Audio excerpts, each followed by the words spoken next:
você vai ter que pensar. Quando a gente fala em laboratório em infectologia, o laboratório ajuda em vários níveis para a infecção. O primeiro, mais importante, que vocês devem estar imaginando, é o diagnóstico. Sem dúvida, a gente quer o laboratório, os laboratórios para o nosso diagnóstico. E quando eu falar de diagnóstico na infecção, usando os dados laboratoriais, eu quero falar para você muito relacionada à bacteriologia. A gente vai tentar não falar sobre a parte viral, a parte fúngica, outros agentes nessa discussão nossa. Então nós vamos tentar otimizar nossa discussão para falar sobre a bacteriologia, sobre bactérias, que é a mais frequente, que vocês estão aí no dia a dia trabalhando com isso toda hora, estão manejando, estão vendo doente todo dia, tem uma experiência.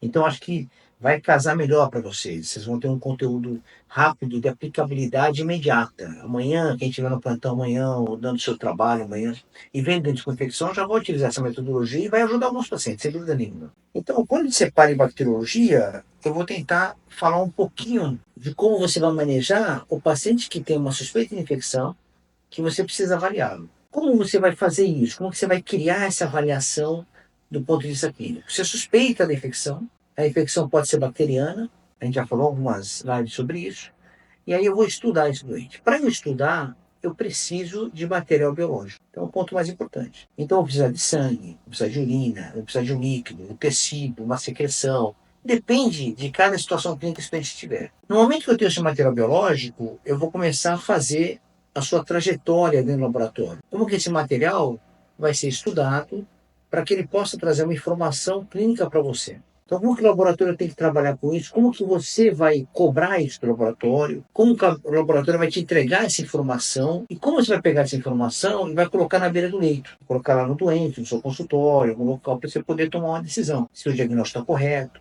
e como que eu vou analisar esse paciente. Então, primeiro ponto, quando eu trabalho com material biológico, eu vou ter que estudar de imediato o exame direto dele.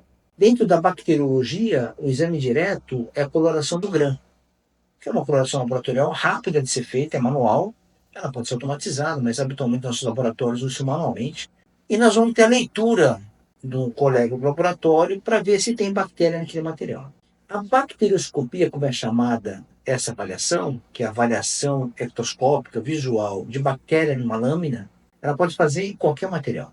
Só que alguns materiais têm uma sensibilidade melhor, outros piores. Quando eu pego para fazer isso num sangue total, por exemplo, o resultado da bacterioscopia é muito ruim. E a literatura fala para nós que não tem muito valor técnico, muitas vezes. Então a gente utiliza pouco. Mas quando eu vou coletar uma secreção purulenta de um abscesso, de uma lesão cutânea, uma lesão tecidual, que tem um abscesso, que eu consigo coletar esse abscesso por uma função guiada por ultrassom, por ultrassonografia, uma função guiada por tomografia. Esse material colhido de maneira estéril, vamos chamar assim, mesmo que ele seja contaminado, você colhe de maneira estéril, a positividade da bacterioscopia te ajuda muito.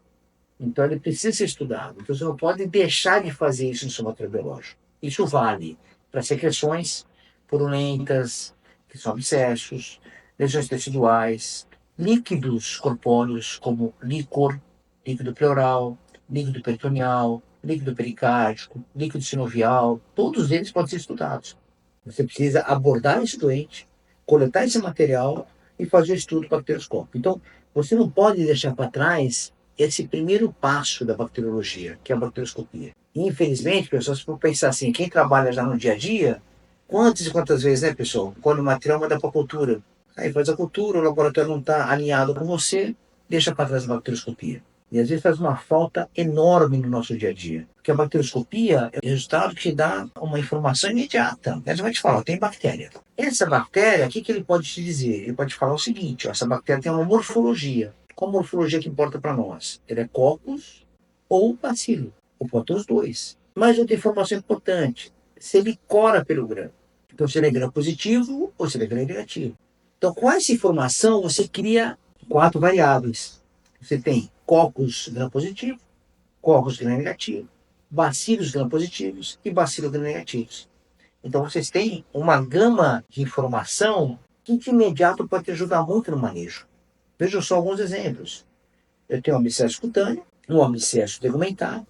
Você colhe o material, tem coccus gram positivo, que são os mais comuns. E aí os coccus gram positivos são quais os maiores exemplos? Streptococcus e Staphylococcus. Eu tenho um paciente com uma suspeita de meningite na emergência. O paciente chega com febre, vômito, exige nuca. Você colhe o líquor, vem turvo, e a bacterioscopia imediatamente fala, ó, doutor, tem cocos gram-negativo. Você fala, puxa, até para o contrário, deve ser meningococos, Neisseria meningitidis. Então, olha o tamanho da informação que você tem, que você pode tomar conduta de imediato naquele manejo. Então, a bacterioscopia, ela te dá essa informação importante. Mais que isso, pessoal, você colhe um material bem feito, vejam só, eu colho esse material, isolo bactéria, gram-positivo, gram-negativo.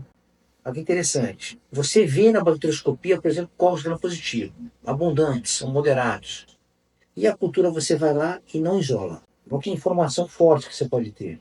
Então, significa que você tem uma cultura negativa e o paciente tem um abscesso, você não precisa isolar nada. Você tem uma bacterioscopia que te informou, olha, doutor, tem cocos gram-positivo. O laboratório te avisou.